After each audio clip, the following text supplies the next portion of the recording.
Good morning, class 9th. You are studying about electoral politics, civics, chapter 4. Electoral politics में the next question is independent election commission. Independent election commission means स्वतंत्र चुनाव आयोग है भारत में.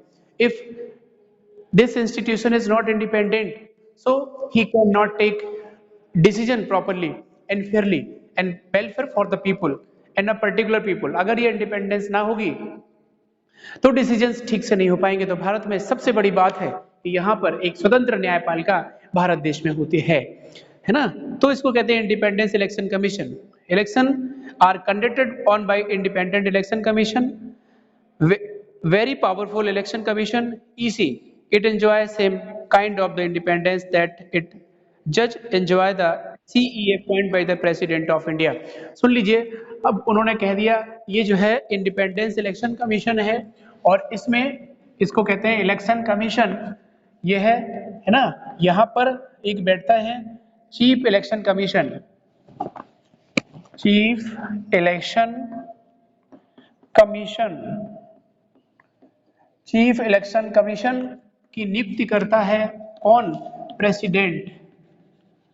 इसकी नियुक्ति president करता है ना. और अगर ये जो है पूरे के पूरे अपने ये कहना चाहिए कि फुल इंडिपेंडेंस होता है, ये पूरी तरीके से फुल इंडिपेंडेंस ये संस्था है जिसमें ये चीफ बैठते हैं जिसे कहते हैं CEC. This is chief election commission of India. मुख्य चुनाव अधिकारी, वो मुख्य चुनाव आयोग या chief election commission enjoy its own same right and elected by the President of India. When elected the Supreme Court या elected the Chief Election Commission of India, तो वो फिर वो सुपरविजन का काम भी करता है. It means chief election commission पूरी तरीके से स्वतंत्र है, पावरफुल है, एंजॉय करता है अपने अधिकारों का. पूरे देश में इलेक्शन कराने की जिम्मेदारी चीफ इलेक्शन कमीशन की होती है, चीफ इलेक्शन कमिश्नर की होती है. तो ऑल ओवर द कंट्री में जितने भी इलेक्शंस होते हैं, चाहे वो लोकसभा के, चाहे विधानसभा के हों, चाहे जिसके भी इलेक्शन हो, सारी की सारी जिम्मेदारी जाती है. दिस पावर या this responsibility goes to in hand of the chief election commission of India in this time. तो बहुत ही पावरफुल, बहुत ही कहना चाहिए इंडिपेंडेंस इलेक्शन कमीशन है. इसके बाद but once appoint the chief election commission is not answerable to the president और the government. सुन लीजिए, बहुत बड़ी चीज हम बताने जा रहे हैं. अगर ये जो चीफ इलेक्शन कमीशन है वंस इलेक्टेड एक बार अगर इलेक्टेड हो गया है ना, तो ये जो है कहना चाहिए कि नॉट आंसरेबल टू गवर्नमेंट और प्रेसिडेंट. ठीक है, ये है अगर एक बार इलेक्ट हो जाता है. If the election commissioner of India elected by the president, then no answerable of the president and no answerable for the government of India. तो देखिए, बहुत बड़ा एक पोस्ट है, बहुत बड़ी एक जो है इनकी एक जिम्मेदारी है और बहुत ही इनके अधिकार ज्यादा है. इंडिपेंडेंट है वो, इसलिए तो इंडिपेंडेंट बोला. अगर elected by the president and government, so work for the president और गवर्नमेंट नहीं, ये किसी सरकार और किसी गवर्नमेंट के लिए, किसी प्रेसिडेंट के लिए काम नहीं करता. ये काम करता है सही के लिए, सच के लिए, और ये आंसरेबल है लोगों के लिए. ओके, तो इंडिपेंडेंस इसीलिए कहते हैं कि ये पूरी तरीके से इंडिपेंडेंस है भारत का election commission. EC take decision on every respect to conduct and control election from announcement and declare result and implement the clause and code of conduct and the punish any the candidate of the party that violated. कह रहा है कि अगर भारत में कोई भी चुनाव होते हैं, इसके डेट की अनाउंस की जिम्मेदारी, this responsibility goes to in hand of the election commission of India. Declare की जिम्मेदारी, इलेक्शन कंडक्ट कराने की जिम्मेदारी और डिक्लेयर द रिजल्ट की जिम्मेदारी भी इलेक्शन कमीशन की होती है. And also the responsibility goes to in hand of the election commission of India if any of the candidate become violent. अगर कोई कहना चाहिए कि अगर कोई कैंडिडेट, मतलब जो इलेक्शन में पार्टिसिपेट कर रहा है, वह अगर वायलेंट होता है, उग्र होता है, लड़ाई झगड़े करता है, तो यह रिस्पॉन्सिबिलिटी भी mister respected election commission of India की ही है. एंड ही पनिश देम, वो उन्हें पनिश कर सकते हैं, उन्हें अधिकार है टोटल कि वो उन्हें पनिश करते हैं कि वो कैसे आपने जो है जनता के बीच में उग्र प्रदर्शन किया या आपने ये सब किया। During the election period the election commission can order the government follow some guideline. Election के समय इलेक्शन कमीशन फॉलो रूल्स देता है सरकार को कि आप इस तरीके से ओके ओके बिल्कुल कर देंगे। During the election period the election commission can order the government follow some guideline. जो इलेक्शन कमिश्नर है वो क्या करते हैं, इलेक्शन कमिश्नर सरकार को गाइडलाइन देते हैं कि आप इस पे चलो, ऐसे चलो, ऐसे रूल्स रेगुलेशन फॉलो करो और इलेक्शन कंडक्ट कराने हैं। तो उस वक्त ruling party also follow the rules and regulation given by the election commission of India. उस वक्त कोई भी पावर में नहीं होता, केवल और केवल एक ही शक्ति महाशक्ति होती है, chief election commissioner of India, directly sent to jail a particular people. कोई भी अगर गांव से लेके जिले तक किसी भी अगर कोई भी प्रॉब्लम होती है तो पूरी की पूरी रिस्पॉन्सिबिलिटी डायरेक्ट डिस्ट्रिक्ट मजिस्ट्रेट और इलेक्शन कमीशन की बनती है और वो तुरंत के तुरंत उसे भेज देते हैं। कोई नेतागिरी नहीं चलती है ना, जैसे अभी मंत्री विधायकों की चलती है, प्राइम मिनिस्टर चीफ मिनिस्टर की चलती है, बट ड्यूरिंग द इलेक्शन किसी की भी नहीं चलेगी, केवल और केवल एक इंडिपेंडेंस इलेक्शन कमीशन होगा, स्वतंत्र चुनाव आयोग होगा, उसकी चलेगी। तो कह सकते हैं कि स्वतंत्र चुनाव आयोग किसी भी पॉलिटिकल नेता के दबाव में नहीं है, किसी भी पॉलिटिकल पार्टी के किसी भी रूलिंग पार्टी के दबाव में नहीं है। So you can say this is total independence in India. Bharat में निष्पक्ष और फ्री चुनाव होते हैं इन्हीं की वजह से। When election duty, government officer work under the control of the election commission and not the government। Election के समय जितने भी चुनाव अधिकारी काम करते हैं, आप people work under the election commission, not under the government. ध्यान रहे कि कोई भी सरकार आदेश नहीं देती कि आप उस वहां चले जाइए। This order passed by the election commission of India only. तो at that during the election no ruling party having a right to send a candidate to duty over here. No, its responsibility only goes in the hand of the election commission or election commissioner। Election commissioner एक व्यक्ति है, एक अधिकारी है, commission एक संस्था है जो दिल्ली में है, चुनाव आयोग जिसे कहते हैं, निर्वाचन आयोग कहते हैं। तो ये है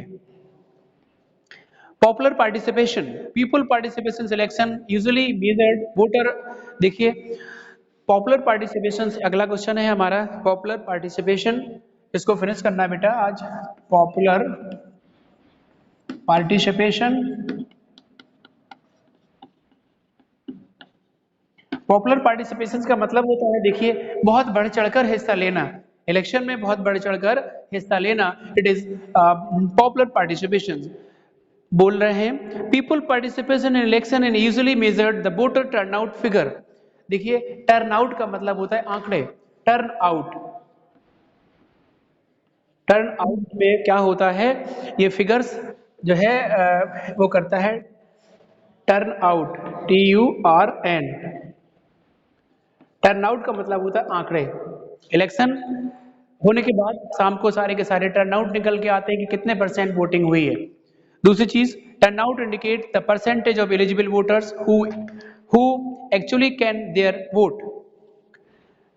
north America, Europe decline but India gone up. आपने देखा कि टर्नआउट हमने निकाले, टर्नआउट का मतलब जो आंकड़े निकाले after the voting, evening time में सारे के सारे टर्नआउट निकाले जाते हैं कि how much percentage voting voted over here. तो वो कह रहा है कि अमेरिका और यूरोप में ये बहुत नीचे जाता है और इंडिया का जो वोटिंग है रेट है वो बढ़ता है क्योंकि इंडिया में जो poor section of the society है वो वोट डालने जरूर जाता है कि वोट्स को पता है कि मुझे वोट देना है। यूएस में अमीर तबके के लोग वोट डालने जाते हैं, इंडिया में अमीर गरीब तबके के वोट डालने जाते हैं, इंडिया में गरीब ज्यादा है इसीलिए वोटिंग राइट, वो वोटिंग की जो रेशियो है वो ज्यादा होता है। अमेरिका और कुछ ऐसे देशों में वोटिंग का जो रेशियो है वो टर्नआउट है जो कम होता है, इंडिया में ज्यादा होता है। ठीक है, इसके बाद during the 2004 election more than 1/3 voters took part in a campaign related activity। 2004 के इलेक्शन में 1/3 voters took part in campaign related activity। 2004 के इलेक्शन में, बहुत बड़ा क्वेश्चन, 2004 के इलेक्शन में आप देखिए क्या बताने जा रहे हैं। 2004 के इलेक्शन में यानी कि 1/3 of the voter participate in the election campaign.